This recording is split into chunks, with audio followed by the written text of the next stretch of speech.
बिस्मिल्लाहिर्रहमानिर्रहीम। अस्सलाम वालेकुम डियर स्टूडेंट। आज का जो हमारा टॉपिक है उसमें हमने एक नई चैप्टर को स्टार्ट करना है जिसका टाइटल है बायोटेक्नोलॉजी। तो सबसे पहले बायोटेक्नोलॉजी का मतलब क्या है। बायो कहते हैं लिविंग ऑर्गेनिज्म से रिलेटेड कोई भी चीज़ हो वो बायो में आती है, और टेक्नोलॉजी कहते हैं किसी काम को करने का तरीक़ेकार। जैसे फॉर एग्जांपल पुराने ज़माने में जब भी कोई मैसेज भेजा जाता था तो किसी ख़त के ज़रिए से भेजा जाता, हम कहते हैं उस वक्त ख़त की टेक्नोलॉजी इस्तेमाल होती। लेकिन आजकल जो मैसेज भेजा जाता है वो मोबाइल फ़ोन के ज़रिए से भेजा जाता है। अब हम कहते हैं ये मोबाइल की टेक्नोलॉजी है। तो किसी काम को करने का जो तरीक़ेकार है वो टेक्नोलॉजी कहलाता है। तो बायोटेक्नोलॉजी का लफ्ज़ी मतलब क्या बनेगा कि अगर हमने किसी काम को करना है और उसमें हम लिविंग ऑर्गेनिज्म को इस्तेमाल कर रहे हैं तो वो बायोटेक्नोलॉजी कहलाएगा। जैसे हमने कोई चीज़ बनानी है, उसमें लिविंग ऑर्गेनिज्म को हम इस्तेमाल करेंगे तो वो क्या बन जाएगी, बायोटेक्नोलॉजी बन जाएगी। तो बायोटेक्नोलॉजी के अब जो रीसेंट डेफिनेशन वो ये है कि अगर हम लिविंग ऑर्गेनिज्म को इस्तेमाल कर रहे हैं या उसके किसी प्रोसेस को इस्तेमाल करें किसी चीज़ को बनाने के लिए या इंसान के किसी काम के लिए ताकि इंसानियत को फ़ायदा हो, तो ये जो हमारे पास ब्रांच है इस ब्रांच को हम कहते हैं बायोटेक्नोलॉजी। क्लियर। अगर हम इस चैप्टर की समरी बयान करें तो इस चैप्टर में हमने मुख्तलिफ चीज़ों को डिस्कस करना है। जैसे हम डीएनए टेक्नोलॉजी को इस्तेमाल करेंगे तो डीएनए टेक्नोलॉजी के ज़रिए से काफ़ी सारी चीज़ों को बनाया जा सकता है। जैसे हम डिस्कस करेंगे, आपकी बुक में एक छोटी सी एग्जांपल दी गई इंसुलिन। आज से तकरीबन काफ़ी अर्सा पहले जब किसी को शुगर की बीमारी होती थी तो वो क्या करता था, या तो जो जानवरों का जो पेंक्रियाज है उसको पाउडर बना के वो इस्तेमाल करता था, जिसकी वजह से उससे कुछ हद तक अफाका होता था, लेकिन 100% तो नहीं आप कह सकते उसका इलाज होता था। लेकिन आजकल अगर किसी को खुदा न खास्ता शुगर की बीमारी हो तो उस शुगर की बीमारी का इलाज करने के लिए, ख़ासतौर पे वो शुगर की बीमारी, वो डायबिटीज़ जो आईडीडीएम होती है। आईडीडीएम का क्या मतलब है, इंसुलिन डिपेंडेंट डायबिटीज मेलाइटस। तो ऐसे पेशेंट को सिर्फ एक ही ऑप्शन बचता है इंसुलिन लगाने का। तो आजकल जो इंसान को इंसुलिन लगाई जा रही है वो ह्यूमन इंसुलिन कहलाती है। हालांकि वो किसी ह्यूमन बॉडी से नहीं ली गई, बल्कि हुआ क्या है कि हमने इंसान से वो जीन लिया जिसको इंसुलिन जीन कहते हैं, उसको बैक्टीरिया में इंसर्ट किया डीएनए टेक्नोलॉजी के ज़रिए से, और बैक्टीरिया ने वो इंसुलिन बनाई। ठीक है। चूँकि हमारे पास आजकल हमें पता है कि जितने भी ऑर्गेनिज्म है उनमें आमतौर पे अमाइनो एसिड के जो कोड्स हैं वो एक ही तरह के हैं। इस वजह से ह्यूमंस के जीन्स को आसानी से बैक्टीरिया में एक्सप्रेस करवा के ह्यूमंस की बॉडी की प्रोडक्ट को बनाया जा सकता है। ये किस ज़रिए से हो रहा है, डीएनए टेक्नोलॉजी के ज़रिए से। इसी तरह काफ़ी सारी चीज़ें बनाई जा रही है, मैन्युफैक्चरिंग वैक्सीन बनाई जा रही है, काफ़ी सारी ड्रग्स बनाई जा रही हैं। जैसे हेपेटाइटिस बी की वैक्सीन तैयार की जाती है, काफ़ी सारी ड्रग्स तैयार की जाती हैं इस मेथड के ज़रिए से। वो हम with the passage of time इसको डिस्कस करेंगे। इसी तरह काफ़ी सारे ऐसे बैक्टीरिया बनाए गए हैं जो इन्वायरमेंट को क्लीन करते हैं, इन्वायरमेंटल पॉल्यूटेंट को डिग्रेड करते हैं। तो बैक्टीरिया को इस अंदाज में डेवलप किया गया कि वो इन्वायरमेंट को साफ कर सके। तो ये भी किस में आ जाएगा, बायोटेक्नोलॉजी के अंदर आ जाए। इसी तरह अल्टरनेशन ऑफ जीनोटाइप, क्या हम काफ़ी सारे प्लांट, काफ़ी सारे एनिमल्स जिनमें एक स्पेसिफिक करैक्टर मौजूद नहीं था, लेकिन हमने फॉरेन जीन को इंसर्ट करके उनके अंदर वो स्पेसिफिक करैक्टर को डेवलप करवा दिए। क्योंकि जीनोटाइप का क्या मतलब है, एक ऑर्गेनिज्म में पाए जाने वाले जो जीन्स हैं वो उसकी जीनोटाइप कहलाती है। अगर हम किसी दूसरे ऑर्गेनिज्म का जीन उसमें लगा दें तो उसकी जो फिनोटाइप होगी उसमें वो दूसरा करैक्टर को जनरेट किया जा सकता है। ये बहुत डिटेल से ये टॉपिक हम डिस्कस करेंगे। जीन थेरेपी के बाद दफ़ा डिफेक्टिव जीन की वजह से कोई ना कोई बीमारी हो रही होती है और हम क्या कहते हैं कि फॉल्टी जीन की जगह हम नॉर्मल जीन को इंसर्ट कर देते हैं, जिसकी वजह से काफ़ी हद तक वो जो डिजीज़ है उस पर कंट्रोल किया जा सकता है। तो बहरहाल ये सारी वो चीज़ें हैं जिसको हम इस चैप्टर के अंदर डिटेल से डिस्कस करेंगे। तो बायोटेक्नोलॉजी में हमने लिविंग ऑर्गेनिज्म को या लिविंग ऑर्गेनिज्म की किसी चीज़ को या किसी प्रोसेस को इस्तेमाल करना है अपने फ़ायदे के लिए, तो इस कॉन्सेप्ट को हम क्या कहते हैं, बायोटेक्नोलॉजी। तो हमारा जो पहला आर्टिकल है, क्योंकि हम ज़्यादातर क्या करेंगे इस चैप्टर के अंदर, एक जीन है उसको हमने इंसर्ट करना है दूसरे ऑर्गेनिज्म में और दूसरे ऑर्गेनिज्म से वो करैक्टर जनरेट करवाने हैं। तो सबसे इम्पॉर्टेंट एलिमेंट जो बायोटेक्नोलॉजी का हमारे इस चैप्टर में होगा वो जीन है। इस वजह से बुक वाले ने इस टॉपिक को यहीं से स्टार्ट किया है, cloning of gene. For example हमने एक जीन्स को ह्यूमन बॉडी के अंदर इंट्रोड्यूस करवाना है तो एक जीन्स का जो सक्सेस रेट है वो आमतौर पे कम होता है, लेकिन जब हम काफ़ी सारे उसी तरह के जीन्स को इंट्रोड्यूस करवाएंगे तो सक्सेस रेट बढ़ जाएगा। ठीक है, इस वजह से जब भी हम जीन्स की बात करते हैं किसी भी प्रोसेस के अंदर तो हम एक जीन की क्लोनिंग करके काफ़ी सारे जीन्स बना लेते हैं ताकि हमारे पास जो सक्सेस रेट है जीन्स का, जो जीन्स की वजह से जो हमने फंक्शन परफॉर्म करवाना है वो बढ़ जाए। तो पहला जो आर्टिकल है वो क्लोनिंग ऑफ जीन है। तो क्लोनिंग ऑफ जीन में करना क्या है कि formation of identical copies of a genes, कि एक जो जीन है उसकी हमने उसी तरह की कॉपीज बनानी है, इसको हम कहते हैं क्लोनिंग ऑफ जीन्स। और आमतौर पे ये दो मेथड के जरिए से की जाती है। एक को हम कहते हैं रिकॉम्बिनेंट डीएनए टेक्नोलॉजी, इसको भी डिटेल से पढ़ेंगे, और पॉलीमरेज चेन रिएक्शन, इसको भी डिटेल से पढ़ेंगे। लेकिन माइनर सा डिफरेंस अभी आप लोग याद रखेंगे, डीएनए रिकॉम्बिनेंट डीएनए टेक्नोलॉजी आमतौर पे उस वक्त इस्तेमाल की जाती है जब जीन्स का साइज बड़ा हो और बहुत ज़्यादा क्वांटिटी में हमने जीन्स की कॉपीज़ बनवानी हो और टाइम हमारे पास बहुत ज़्यादा हो। तो इस केस में हमारे लिए बेस्ट जो ऑप्शन होगा वो रिकॉम्बिनेंट डीएनए टेक्नोलॉजी होगा। लेकिन अगर जीन्स बहुत छोटा सा है और हमें चाहिए भी थोड़ी अमाउंट में उसकी कॉपीज़ और टाइम भी हमारे पास थोड़ा है तो उसके लिए फिर बेस्ट टेक्निक बनेगी पॉलीमरेज चेन रिएक्शंस। तो आज हम अपना जो टॉपिक स्टार्ट करेंगे वो है रिकॉम्बिनेंट डीएनए टेक्नोलॉजी, जिसको आम जुबान में जेनेटिक इंजीनियरिंग भी कहा जाता है। तो टेक्नोलॉजी में क्या होता है, इस टेक्नोलॉजी में हमने रिकॉम्बिनेंट डीएनए को इस्तेमाल करना है। अब रिकॉम्बिनेंट डीएनए से क्या मुराद है, ऐसा डीएनए जो दो डिफरेंट ऑर्गेनिज्म के जीन से मिलकर बना हो।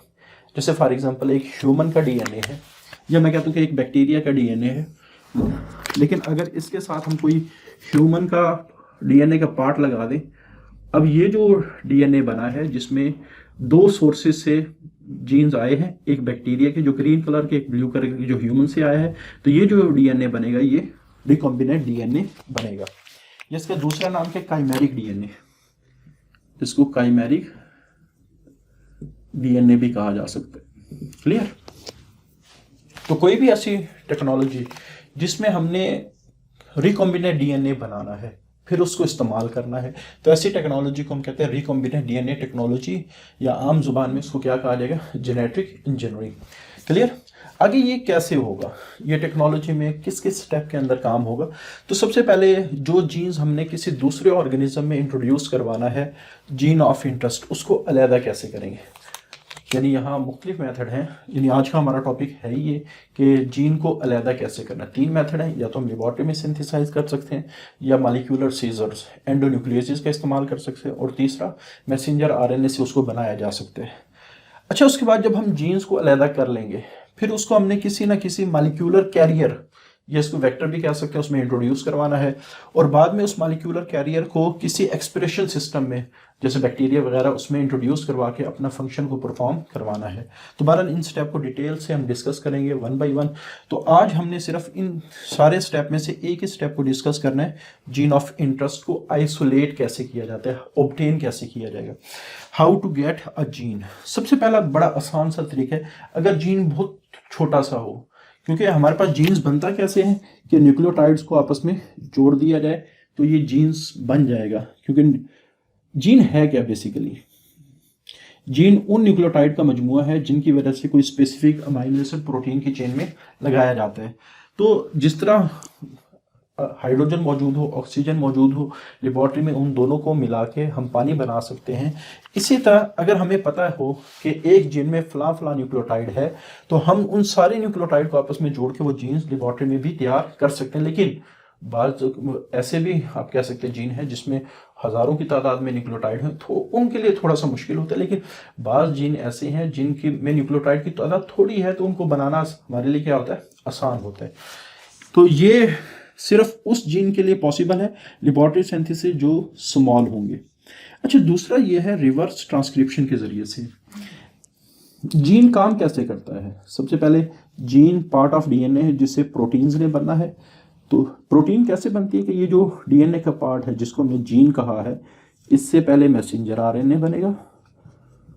क्लियर? और इससे फिर प्रोटीन्स बनाई जाएगी। हमने बड़ी डिटेल से चैप्टर नंबर 20 के अंदर डिस्कस किया है। तो इस जीन से मैसेंजर आरएनए के बनना क्या कहलाता है, ट्रांसलेशन, सॉरी इसको हम क्या कहेंगे, ट्रांसक्रिप्शन। और मैसेंजर आरएनए से प्रोटीन का बनना क्या कहलाएगा? ट्रांसलेशन। क्लियर? अब जीन तो मौजूद है डीएनए के अंदर, तो वहां तक पहुंचना थोड़ा सा मुश्किल है, लेकिन मैसेंजर आरएनए होते हैं साइटोप्लाज्म के अंदर, उसको हासिल करना थोड़ा सा हमारे लिए आसान है। अब जीन का मैसेज मैसेंजर आरएनए में मौजूद है। क्लियर? तो अगर हम एक डीएनए से मैसेंजर आरएनए को बना सकते हैं, जिस प्रोसेस को हमने क्या किया, ट्रांसक्रिप्शन, तो हमारे पास ऐसे एंजाइम भी मौजूद हैं जो इस मैसेंजर आरएनए को दोबारा जीन में कन्वर्ट कर सकते हैं। तो यानी हमने क्या करना है, ये जो प्रोसेस ट्रांसक्रिप्शन का हुआ है जिसमें जीन से मैसेंजर आरएनए बना है, तो अगर हम मैसेंजर आरएनए से दोबारा जीन बना लें, इस प्रोसेस को उल्ट कर दें, तो इस प्रोसेस को हम क्या कहेंगे, रिवर्स ट्रांसक्रिप्शन, के हमने ट्रांसक्रिप्शन को उल्ट कर दिया है। तो वो एंजाइम जो मैसेंजर आरएनए से दोबारा डीएनए या जीन बनाने की सलाहियत रखते हो, तो उसको हम कहते हैं रिवर्स ट्रांसक्रिप्शन। तो मैसेंजर आरएनए हासिल करके रिवर्स ट्रांसक्रिप्टेज के जरिए से उसको दोबारा जीन में या डीएनए में कन्वर्ट किया जा सकता है। और मैसेंजर आरएनए से दोबारा जो डीएनए का बनना है या दोबारा जो जीन का बनना है, वो जो डीएनए बनेगा जो मैसेंजर आरएनए से बनाया गया, उसको हम कहते हैं कॉम्प्लीमेंटरी डीएनए, या शॉर्ट फॉर्म में इसको कैसे लिख सकते हैं, cDNA। तो दूसरा मेथड क्या है कि हम मैसेंजर आरएनए से डीएनए को बना सकते हैं, जीन को बना सकते हैं, किसके जरिए से, यूजिंग रिवर्स ट्रांसक्रिप्टेज। और जो सबसे ज्यादा अहम और ज़्यादा इस्तेमाल होने वाला मेथड है, वो दूसरा है कि हमने क्रोमोसोम से कट करना है, क्योंकि जीन क्रोमोसोम पर होते हैं।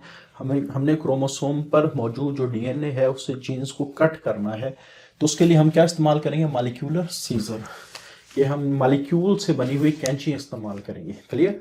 और उन कैंचियों को जो नाम दिया गया है वो है रिस्ट्रिक्शन एंडोन्यूक्लियसेस। अब ये क्या करती हैं, जैसे मैं कहता हूँ कि एक हमारे पास डीएनए मौजूद है और इस पे ये जीन मौजूद है, तो इसकी साइडों पर कुछ स्पेशल किस्म की साइड्स होती हैं, उनको फ्लैंकिंग साइड कहा जाता है। उनको फ्लैंकिंग का मतलब ये साइड्स होता है, ठीक है, जीन से पहले और जीन के बाद कुछ खास किस्म की साइड्स होती हैं, इनको क्या कहा जाता है, फ्लैंकिंग साइड। तो ये जो एंजाइम है जिनको कहा जाता है रिस्ट्रिक्शन एंडोन्यूक्लियसेस, वो इस जगह से डीएनए को कट करेंगे और जीन को अलग कर सकते हैं। क्लियर? अब ये रिस्ट्रिक्शन एंडोन्यूक्लियसेस हम लेंगे कहाँ से? बेसिकली ये जो एंजाइम्स हैं ये बैक्टीरिया में पाए जाते हैं, क्योंकि आप लोगों ने फर्स्ट ईयर में भी पढ़ा है कि जो बैक्टीरियोफेज होते हैं वो बैक्टीरिया के ऊपर अटैक करके बैक्टीरिया के स्ट्रक्चर को, बैक्टीरिया के सेल को डैमेज करते हैं। लेकिन बैक्टीरिया क्या करता है, वो जो बैक्टीरियोफेज का डीएनए है, इसके पास स्पेशल किस्म के एंजाइम मौजूद हैं जो उस वायरल डीएनए को डैमेज करने की सलाहियत रखते हैं। तो हमारे पास सोर्स क्या होगा एंडोन्यूक्लियसेस का, वो बैक्टीरिया होगा। तो ये एंजाइम कहाँ से हासिल होते हैं, नेचुरल एंजाइम ऑफ बैक्टीरिया। और बैक्टीरिया किस मकसद के लिए इस्तेमाल करता है, use for the protection against viruses. इनको नाम क्यों दिया गया है, क्योंकि ये क्या करते हैं, restriction of growth of viruses, virus की बैक्टीरिया के अंदर ग्रोथ को रोकते हैं। कैसे रोकते हैं, by damaging the DNA of viruses, जो वायरस का डीएनए उसको कट कर देते हैं, जिसकी वजह से वायरस का डीएनए काम ही नहीं करता। क्लियर? तो डिस्कवरी की अगर हम बात करें तो 1970 में हैमिल्टन ओ स्मिथ, जो जॉन हॉपकिंस यूनिवर्सिटी से जिसका ताल्लुक था, उसने पहली दफ़ा इस रिस्ट्रिक्शन एंडोन्यूक्लियसेस को डिस्कवर किया। अच्छा, इसको जो नाम दिया गया है, रिस्ट्रिक्शन का मतलब होता है रोकना, एंडो सेल के अंदर, न्यूक्लियसेस न्यूक्लिक एसिड से निकला है, न्यूक्लिक एसिड यानी बैक्टीरिया का जो सेल का अंदर का सिस्टम है वो न्यूक्लिक एसिड को तोड़ता है और वायरस की ग्रोथ को रोकता है। इस वजह से नाम रखा गया रिस्ट्रिक्शन एंडोन्यूक्लियसेस। क्लियर? अभी तक तकरीबन 400 के करीब एंडोन्यूक्लियसेस डिस्कवर हो चुके हैं, उसमें से ज़्यादातर 20 इस्तेमाल होते हैं, और जो सबसे ज़्यादा कॉमनली इस्तेमाल होने वाला एंडोन्यूक्लियसेस है उसको हम कहते हैं EcoR1, एस्चेरिचिया कोलाई से ये निकला है, और ये रिस्ट्रिक्शन एंजाइम नंबर 1 इसको नाम दिया गया है। It is most commonly used. Clear? अब ये कैसे कट करते हैं, अब जो एंडोन्यूक्लियसेस हैं ये कैसे कट करेंगे या कैसे फंक्शन परफॉर्म करेंगे? सबसे पहले मैंने कहा कि जीन के साइडों पे कुछ खास किस्म की साइड होती हैं, उन साइड को हम कहते हैं फ्लैंकिंग साइड, और इन साइड के ऊपर जो न्यूक्लियोटाइड की सीक्वेंस होती है उस सीक्वेंस को हम कहते हैं प्लिंड्रोमिक सीक्वेंस। उसको क्या कहा जाता है, तो ये 4 से 6 न्यूक्लियोटाइड की सीक्वेंस है, इनको प्लिंड्रोमिक सीक्वेंस क्यों कहा जाता है? प्लिंड्रोमिक एक ऐसे अल्फाज को कहा जाता है जिसको अगर उल्टा भी पढ़ा जाए तब भी वही लफ्ज बनता है। जैसे मैं कहता हूँ बड़ा खतरनाक सा लफ्ज है सास या मोम, अगर आप इसको इस तरह पढ़े या इस तरह पढ़े सास ही बनेगा, इसको इस तरह पढ़े या इस तरह पढ़े मोम ही बनेगा। ये एक बड़ा सा सेंटेंस है, अनवर तुम मत रोना। आप इसको इस तरह पढ़ें या इधर से पढ़ना शुरू करें तो दोनों का मतलब एक ही। इसको हम कहते हैं प्लिंड्रोमिक, ऐसे अल्फाज जिनको सीधा या उल्टा पढ़ें तो एक ही बनते हों। तो ये जो प्लिंड्रोमिक सीक्वेंस फ्लैंकिंग साइड पर मौजूद होती है, तो इसको डिफाइन कैसे करेंगे? Sequence of 4 to 6 nucleotide arrange symmetrically, कि ये इस अंदाज में अरेंज होती हैं कि रिवर्स ऑर्डर में भी वही सीक्वेंस बनती हो, अगर सीधे ऑर्डर में पढ़े तब भी वही सीक्वेंस बनती हो। जैसे, और इसकी इंपॉर्टेंस क्या है कि इन एंडोन्यूक्लियोसिस इन साइट्स को इस्तेमाल करता है टू कट द डीएनए को कट करने के लिए। अब जैसे यहाँ एक एग्जांपल दी गई है, जो EcoR1 है, ये इस प्लिंड्रोमिक सीक्वेंस को कट करते हैं। अगर देखें तो ये हमारे पास 3 to 5 डायरेक्शन है। अगर हम ऊपर वाले स्टैंड पे मूव करें ऐसे, तो हमारे पास पहले ए आता है, फिर ए आता है, फिर टी आता है, फिर टी आता है। लेकिन अगर हम नीचे वाले स्टैंड पे उल्ट इस तरह मूव करें तो यहाँ भी पहले ए आता है, फिर ए आता है, फिर टी आता है, फिर टी आता है। यानी अगर हम इस तरह मूव करें 3 to 5 डायरेक्शन, अगर हम इस तरह 3 to 5 डायरेक्शन मूव करें तो दोनों एक ही तरह पढ़ी जाएंगी, A A T T, A A T T. तो ये वाली जो सीक्वेंस है ये प्लिंड्रोमिक सीक्वेंस है। तो जो EcoR1 जब भी इसको कट करेगा वो इस सीक्वेंस से कट करेगा। अच्छा, कट कैसे करते हैं कि ये हमारे पास यहाँ से इसको इस तरह अलहदा कर देगा, क्लियर। और कट करने के बाद जैसे ये जीन का जो डीएनए है उसको इसने सेपरेट कर दिया, 2 पोर्शन, एक पोर्शन इधर हो गया, एक पोर्शन इधर हो गया, क्लियर। अब ये जो साइड बनी है, ये वाली जो जगह बनी है, इसको हम स्टिकी एंड्स भी कह सकते हैं, क्योंकि जितने भी डीएनए के अंदर जो बेसिस होती हैं, नाइट्रोजीनियस बेसिस होती है, वो हमेशा पेयर की शक्ल में पाई जाती है। अगर पेयर का एक मेंबर हो तो इसको हम कहते हैं कॉम्प्लीमेंटरीली, कि इसके पास गुंजाइश होती है पेयर बनाने की। जैसे ए के पास गुंजाइश है वो टी के साथ जुड़ सकती है, ए के पास गुंजाइश है वो टी के साथ जुड़ सकती है, टी के पास गुंजाइश है वो ए के साथ, इस टी के पास गुंजाइश है वो ए के साथ जुड़ सकती है। अगर हमारे पास एक ऐसा जीन हो जिसके दोनों एंड्स इन बेसिस के कॉम्प्लीमेंटरीली हो तो वो आसानी से आके यहाँ बाइंड कर सकते हैं। जैसे ये वाला जीन, मैंने इसका ये दरमियानी पोर्शन जो है वो सारा जीन है और ये इसके एंड है। तो अगर देखें इन एंड के ज़रिए से जीन दरमियान में आसानी से आके, और ये वाला पोर्शन ऐसे आ जाएगा, ए ए टी टी, और ये वाला पोर्शन इसके साथ बाइंड करे। तो इस तरह हमारे पास जो जीन है वो दरमियान में इंसर्ट हो जाएगा। तो ये जो एंड है, चाहे जो हमारा जीन ऑफ इंटरेस्ट हो, हमने होस्ट के डीएनए में अटैच करना हो, या होस्ट के डीएनए को हमने किसी जीन्स के लिए इस काबिल बनाना हो कि वो उसके साथ स्टिक कर सके, तो उसके लिए जब भी एंडोन्यूक्लियोसिस एंजाइम कट करेगा तो हमेशा एंड्स को जो जिस तरह की नेचर का बनाएगा उस एंड को हम कहते हैं स्टिकी एंड्स। तो स्टिकी एंड्स की डेफिनेशन क्या है कि single standard complementarily ends, single standard but complementarily ends, ठीक है। सिंगल स्टैंडर्ड हो, जैसे यहाँ अगर आप देखें इसको निकाल दें तो ये सिंगल स्टैंडर्ड है लेकिन कॉम्प्लीमेंटरीली है, कि ये अपने दूसरे पेयर के साथ यहाँ आसानी से, क्योंकि कॉम्प्लीमेंटरीली का वर्ड जब भी हमने चैप्टर नंबर 20 में डिस्कस किया था, कॉम्प्लीमेंटरी न्यूक्लियोटाइड का मतलब ये होता है कि ए के सामने टी आए, जी के सामने सी आए, यानी एट जीसी वाला रूल फॉलो हो, एट जीसी वाला रूल फॉलो हो। यानी कोई भी डीएनए या कोई भी आप कह सकते हैं डीएनए का पीस, अगर उसके एंड्स पर ये वाली अगर सीक्वेंस मौजूद है कॉम्प्लीमेंटरीली, यानी ए के सामने टी मौजूद है, ए के सामने टी मौजूद है और टी के सामने ए मौजूद है, तो वो यहाँ इस एंड पे आके बाइंड कर सकते हैं। तो इस वजह से इस एंड को चाहे होस्ट का डीएनए हो या जो हमने जीन इंसर्ट किया है उसके डीएनए का एंड हो, तो इन एंड्स को हम क्या कहते हैं, स्टिकी एंड्स। तो स्टिकी एंड्स ऐसे single standard but complementarily ends होते हैं use to insert foreign DNA, जिसके वजह से हम फॉरेन का जो डीएनए है वो हम अपने होस्ट के डीएनए के अंदर इंसर्ट कर सकते हैं, चलिए, तो जब भी आप कह सकते हैं इको R1 या कोई भी एंडोन्यूक्लियोसिस जब भी डीएनए को कट करेगा तो उसकी खासियत ये है कि वो उस डीएनए के एंड को स्टिकी एंड्स लाजमी बनाएगा, ताकि हमने अगर कोई दूसरा डीएनए उसके साथ अटैच करना है वो हम आसानी से अटैच कर सकें। तो ये इसकी बहुत बड़ी करैक्टरिस्टिक है। चलिए, तो ये 3 मेथड है कि लेबोरेटरी में सिंथेसिस किया जाए, मैसेंजर आरएनए से बनाया जाए, या एंडोन्यूक्लियोसिस के जरिए से उसको कट करके अलग कर दिया जाए। तो अगला जो हमारे पास फिर लेक्चर होगा इसमें जो बाकी 2 पॉइंट रह गए कि मॉलिक्यूलर कैरियर में कैसे इंसर्ट किया जाएगा, और दूसरा फिर हम एक्सप्रेशन सिस्टम में इंसर्ट करके कैसे अपनी प्रोडक्ट या अपने जीन की कॉपीज बना सकते हैं। तो बहरहाल इंशाल्लाह उनको नेक्स्ट लेक्चर में डिस्कस करेंगे।